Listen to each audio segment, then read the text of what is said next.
Guerra dels Morts 2.0 és una coproducció de l'Horta Teatre que en això culmina el seu 40 aniversari, que es diu Prompte, una coproducció de l'Horta en Culturarts. És un espectacle que estarà 2 setmanes així al Teatre Principal i és un espectacle que per la història que conta i per el seu envoltori visual i musical, perquè té música en directe, pensem que pot connectar en tot tipus de públic, gent jove, gent major, perquè toca coses de l'actualitat i perquè també està impregnada de l'esperit d'Orson Welles, del seu cinema, de la seva màgia, i hem fet algunes representacions i ja sabem que és un espectacle que enganxa per la seva intriga al públic i estem amb moltes ganes de fer-ho així, en el Coliseu valencià. Els actors Jordi Ballester, Verònica Andrés i Álvaro Báguena, jo ja havia treballat en ells, són 3 actors fantàstics, de lo millor del panorama teatral valencià,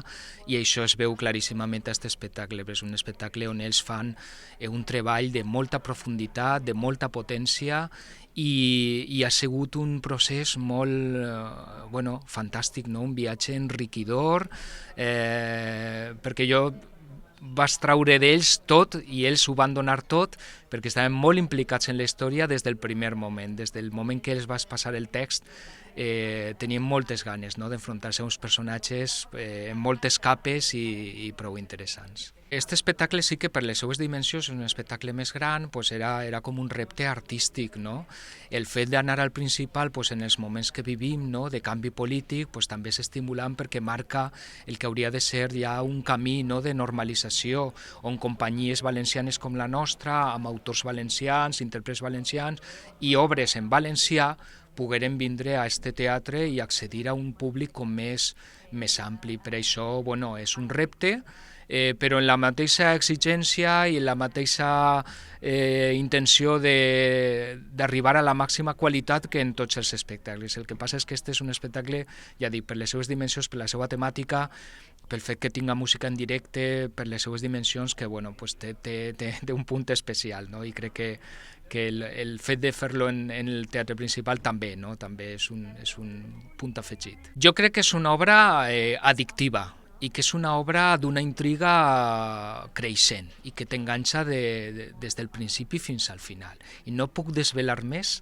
perquè sabem que és una de les raons més poderoses per a vindre a veure aquest espectacle. Gaudir de la seva part visual, però sobretot viatjar en una història que ara sabem, ara que ho hem fet en espectadors, que sorprèn i col·loca la gent en un punt molt interessant, emocionalment i inclús a nivell de reflexió, sobretot per les coses que estem vivint últimament.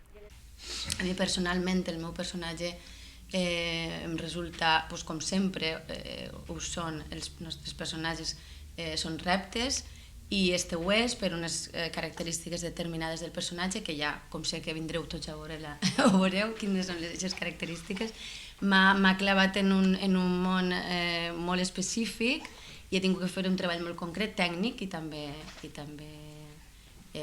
orgànic, i em segueix sent molt enriquidor. A banda que estem contents del resultat que hem tingut fins ara, de com hem pogut catar aquesta reacció amb el públic i tal, vull dir, és un procés que continua i que sempre no deixes de voler indagar en ell, i per mi és apassionant entrar, i li dia un dia a Roberto comentava, em dic, jo tots els dies tinc ganes d'eixir al ring a veure què he de fer i en què vaig a barallar-me, i barallar-me amb aquests companys, com ja ho hem dit, vull dir, en aquests casos tots sembla que mos llancem un poc de flors, però és cert que és un procés i ha sigut un viatge molt interessant, perquè també hem pogut aprendre uns d'altres, vull dir, quan t'estàs en els companys i reps molt, és molt gratificant i això és el que és el nostre treball, anar enriquint-nos i anar fent entre tots, i en aquest sentit crec que tenim uns personatges magnífics i tot el que suposa el voltant, poder estar en els músics en viu i en directe, tindre ahir 3 meravelles de saxos,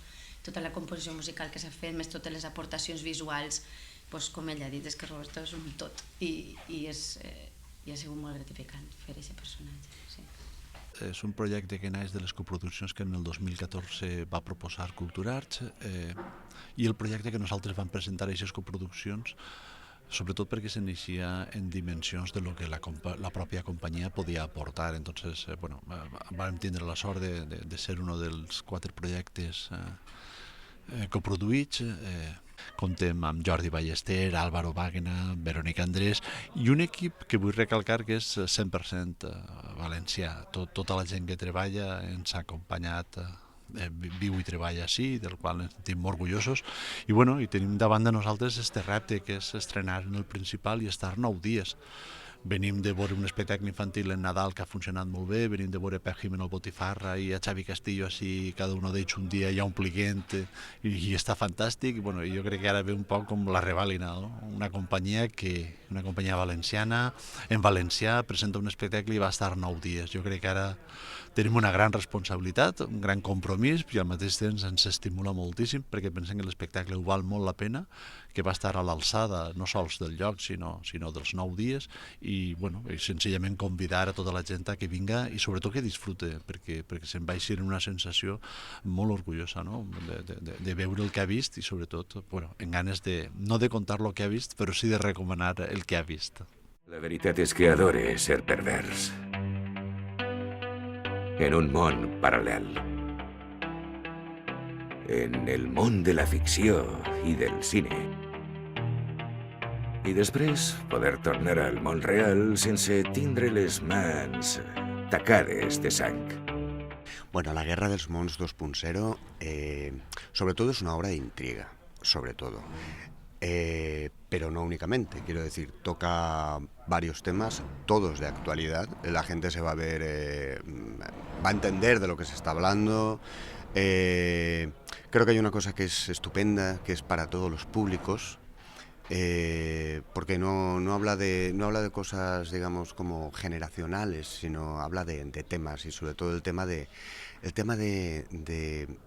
el miedo como herramienta de manipulación, ¿no? Y esto yo creo que se entiende porque, por desgracia, es una herramienta que se utiliza durante toda la vida, ¿no? Eso por una parte, pero ya te digo, o sea, lo más importante es el tema de la intriga. Es como un juego de muñecas rusas donde parece una cosa y luego es otra, y luego es otra, y luego es otra. Hay un juego de espejos, de saber qué es la realidad o qué es lo que está proyectado. Todo esto porque es una referencia a Orson Welles y al juego que hacía Orson Welles tanto en La Dama de Shanghái como en diferentes películas. Y bueno, pues básicamente es eso, o sea, mantiene muchísimo la atención desde el primer minuto y esperemos que no soltara al espectador hasta el último minuto, ¿no? Yo hago 2 personajes, ¿vale? Yo hago un primer personaje que, sin poder contaros demasiada cosa, pero yo hago uno de esos radio oyentes que en 1938, cuando se hizo la adaptación radiofónica que hizo Orson Welles sobre la Guerra de los Mundos, este es uno de los radio oyentes que está oyendo la emisión de la Guerra de los Mundos, ¿no? Y entonces, claro, la reacción es de absoluto pánico, como fue exactamente lo que pasó, ¿no? Porque mucha gente que empezó a oírla, digamos, la emisión ya empezada, no sabía que era una emisión de radio, no sabía que era una ficción. Entonces, imagínate oír por la radio que vienen unos marcianos que están atacando, que están destruyendo. Bueno, debió de ser terrorífico, sinceramente.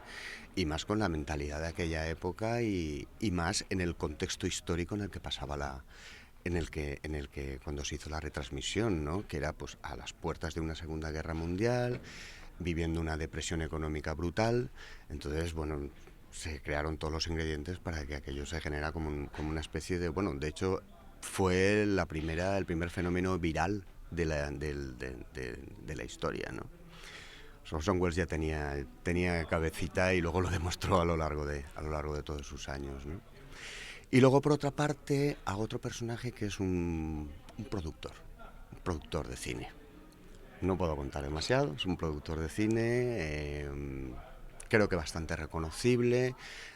Roberto, como autor y como director, ha intentado huir huir muchísimo de estereotipos o de arquetipos, ¿no? O sea, es una persona que tiene sus... Os quiero decir, no, la gente no va a ver al productor del puro y de, ¿vale? Y de la chistera y tal, ¿no? Sino pues un tío de hoy en día que, bueno, que intenta sacarse las castañas del fuego desde la producción. Nos apetece mucho, tenemos muchas ganas de actuar en el teatro principal, de que se genere la normalización que debería de haber habido hace ya muchos años, de ver una función en valenciano, con actores valencianos y con producción valenciana desde el primero hasta el último, ¿no? Espero que de verdad que vale la pena. No es porque estemos, es que vale la pena, es que la gente se lo va a pasar súper bien, porque ya lo hemos comprobado. Los comentarios, tanto de amigos como de no amigos, como de la gente de la calle, han sido súper positivos y la gente va a pasar un rato muy, muy, muy agradable. Y también va a pensar un poquito, que para eso también está el teatro, ¿vale? Así que os esperamos a todos.